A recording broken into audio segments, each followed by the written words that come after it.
Friends, మనం పుట్టిన దగ్గర నుంచి ఈ ప్రపంచంలో ఒక గేమ్ నడుస్తుంది. ఆ గేమ్లో కొన్ని రూల్స్ ఉన్నాయి. ఆ రూల్స్ మనము తొందరగా అర్థం చేసుకొని పెద్దలు చెప్పి మనకి అర్థమయ్యి ఎందుకు ఏమిటి అని అడగకుండా, అది అన్యాయం అయినా సరే, అది తప్పని అర్థమైనా సరే, మన న్యాచురల్ సెల్ఫ్కి, అందరి సుఖానికి, అందరి వెల్ఫేర్కి అగెయిన్స్ట్ అని తెలిసినా సరే మనం ఆ గేమ్ ఆడకపోతే మనం అందులో ఓడిపోతాం. అందులో ఓడిపోతే అందరూ మనకి చుట్టూ తిరిగే వాళ్ళందరూ మనకి జీవితం మొత్తం మనం ఓడిపోయామని ముద్ర వేస్తూ ఉంటారు. అయితే జనాలకి దీని గురించి ఎక్స్ప్లెయిన్ చేస్తే వినరు. ఎందుకంటే వాళ్ళందరూ చాలామంది మెజారిటీ పీపుల్ ఈ గేమ్కి వాళ్ళు రాజీ పడిపోయారు. ఎందుకంటే ఈ గేమ్ చాలా పెద్ద పెద్ద వాళ్ళు మొదలుపెట్టిన గేము, వాళ్ళు చాలా ఆలోచించి చేసే గేము. ఈ పెద్ద చిన్న అనేది ఈ గేమ్లో నీకెంత డబ్బులు ఉన్నాయి, నీకెంత పరపతి ఉంది, నీకెంత జనబలం ఉంది, నీకెంత కండబలం ఉంది, దీంతో డిసైడ్ అవుతుంది. ఇవి కాకుండా ఇంకా ఏది మేము చేద్దామన్నా ఈ జీవితంలో వాళ్ళు నిన్ను ఫెయిల్యూర్ అని అంటారు. సో దానికి భయపడో, లేకపోతే దానికి బాధపడో మనం మారిపోతూ ఉంటాం. మనము ఇంకేమీ చేయలేక, జీవితం నీకు వచ్చిన ఒక ఛాన్స్ ప్రకృతి ఇచ్చింది.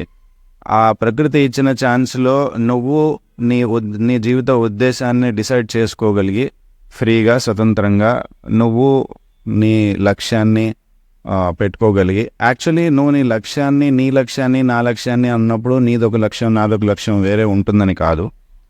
కానీ మనందరి లక్ష్యం ఏదైతే ఉందో దాన్ని నువ్వు కూడా స్వతంత్రంగా రియలైజ్ చేయాలి. నువ్వు కూడా స్వతంత్రంగా దాన్ని గుర్తించగలగాలి. అది అందరిది ఒకటే లక్ష్యం.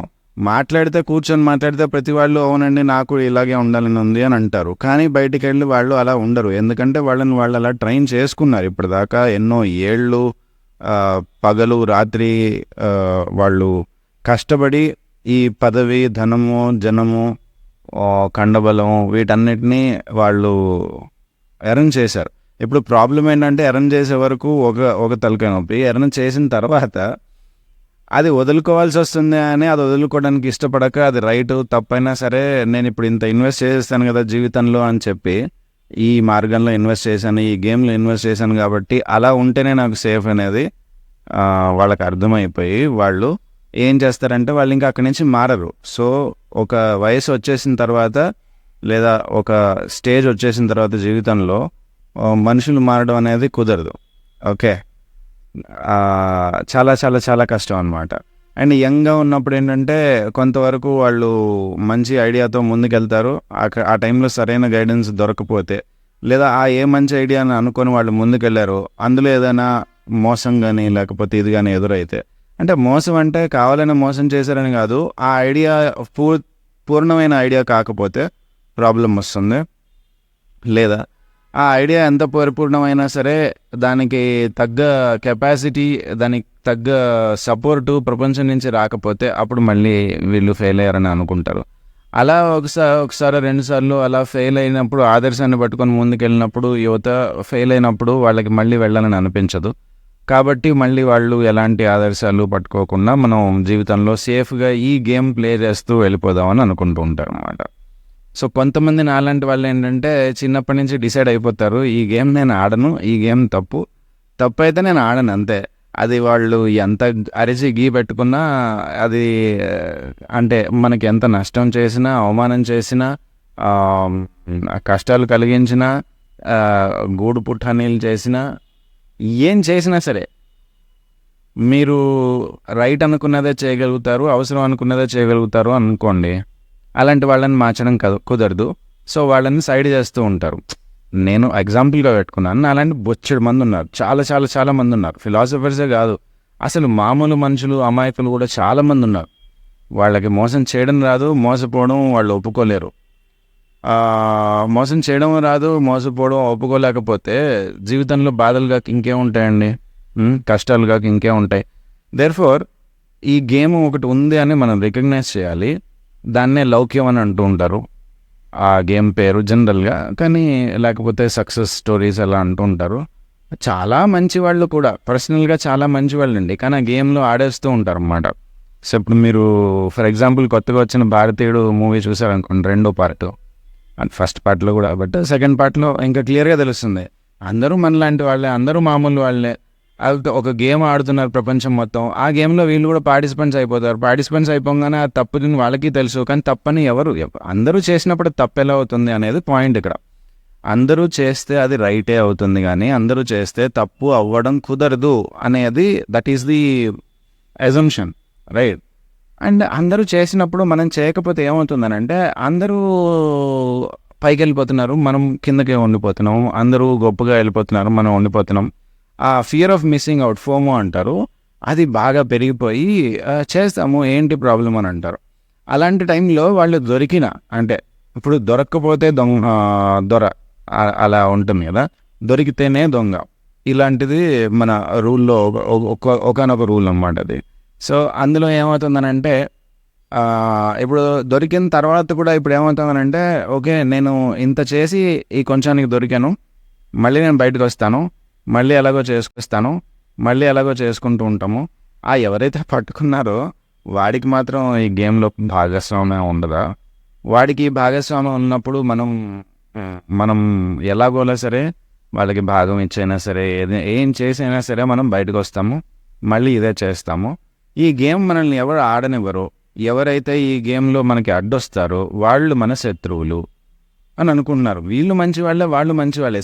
మంచివాళ్ళ కాదా అనేది క్వశ్చనే కాదు ఇక్కడ. ప్రపంచంలో మంచివారు కానివాడు ఎవరున్నారు? చెడ్డవాళ్ళు కూడా అని మనం ఎవరైతే చాలా చెడ్డవాడు అని మనం బిలీవ్ చేసేస్తామో, వాళ్ళ రీజన్స్ ఉన్నాయి, వాళ్ళు ఎందుకు అలా చెడ్డగా బిహేవ్ చేస్తున్నారు అనేది.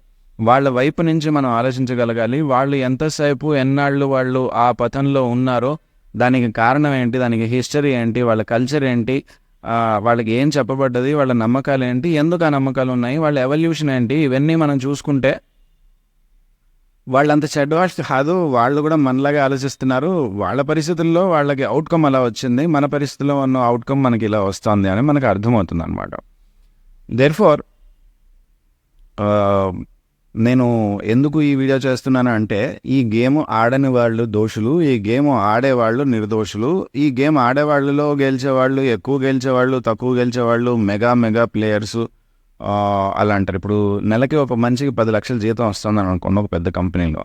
ఆ జీతం అంత 10 లక్షలు విలువ రావాలంటే అదే మనిషి ఎంత ఆ కంపెనీకి సహాయపడాలి. ఇప్పుడు తప్పు చేస్తున్నాడని అనట్లేదు. ప్రతి వాళ్ళు 10 లక్షలు జీతం లేకపోతే అలా జీతం తీసుకునే వాళ్ళందరూ తప్పు అని అనట్లేదు. కానీ వాళ్ళు 10 లక్షల కంటే ఎక్కువ వాల్యూ కంపెనీకి ఇస్తున్నారు అని కంపెనీ బిలీవ్ చేస్తుండడం వల్ల వాళ్ళకి ఆ 10 లక్షలు ఇస్తున్నారు. సో ఇప్పుడు ఆ కంపెనీకి ఏం కావాలి? కంపెనీ ఏం చేస్తుంది? ఏ కంపెనీ అయినా బిజినెస్సే కదా చేసేది. బిజినెస్ బై డెఫినేషన్ ఏంటి? తక్కువ ఇచ్చి ఎక్కువ తీసుకోవాలి, అంటే ప్రాఫిట్ అనమాట దాన్ని. ఓకే, సో తక్కువ ఇచ్చి బయట వాళ్ళకి ఎక్కువ తీసుకోవడం అనేది అన్యాయం అని తెలీదా? ప్రతి మనిషికి తెలుసు అది అన్యాయం. అయినా సరే సిస్టమ్ అది గేమ్, అది అలాగే ఉంటుంది. అది అలా ఉండడం లీగల్ కూడా. ఇప్పుడు ప్రాబ్లం ఏంటంటే, ఈ గేమ్ ఆడడం లీగల్ అండి. ఈ గేమ్ ఆడడం లీగల్ చేశారు కాబట్టి మరి ఆడుతున్నారు. ఈ గేమ్ ఆడడం ఇల్లీగల్ చేసే దమ్ము ధైర్యం ఎవరికి ఉంది? ఎవరికీ లేదు కదా. సో వ్యవస్థ అలా ఉంది. ఒక common mass tendency, mass average బ్రెయిన్లో ఏదైతే రైట్ అని అనుకుంటున్నారో దాంతో ఈ ప్రపంచం నడుస్తుంది. అలా కాకుండా ఎవరైనా అంతకంటే తక్కువ వాళ్ళు కానీ, అంతకంటే తక్కువ ఆ మాస్ యావరేజ్ బ్రెయిన్ లేదా ఐక్యూ లేదా థింకింగ్ ఉన్న వాళ్ళకంటే తక్కువ రేంజ్లో ఉన్న వాళ్ళు ఎలాగో ఓడిపోతారు, ఎక్కువ రేంజ్లో ఉన్న వాళ్ళు ఓడిపోయినట్టుగా చిత్రీకరించబడతారు. దానికి మనం అధైర్యపడకూడదు.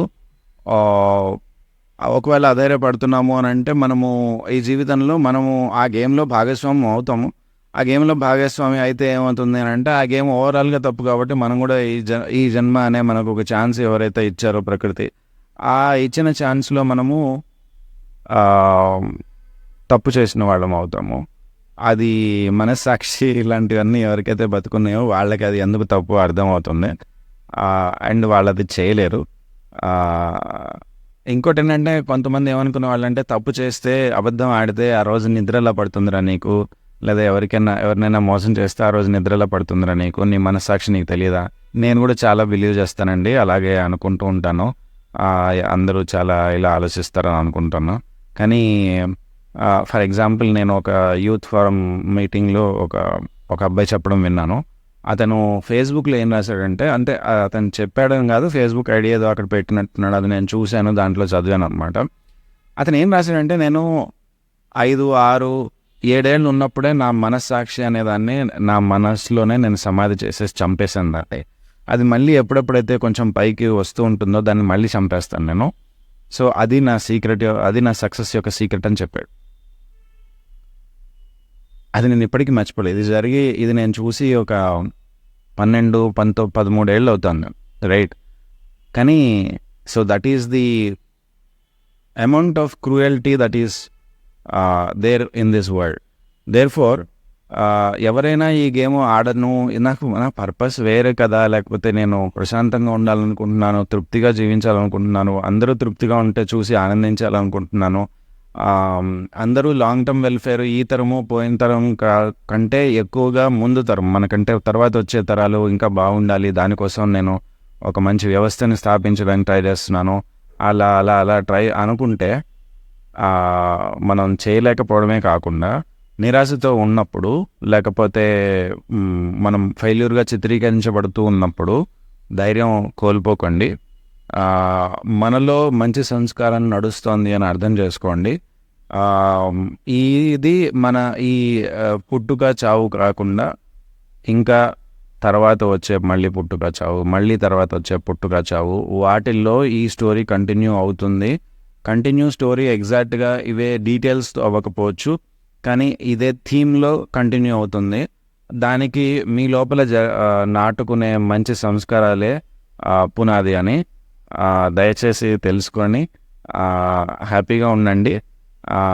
ఈ ప్రకృతి మనల్ని రివార్డ్ చేస్తుంది అండ్ చెయ్యాలి కాక అని నా కోరిక. Thank you for listening.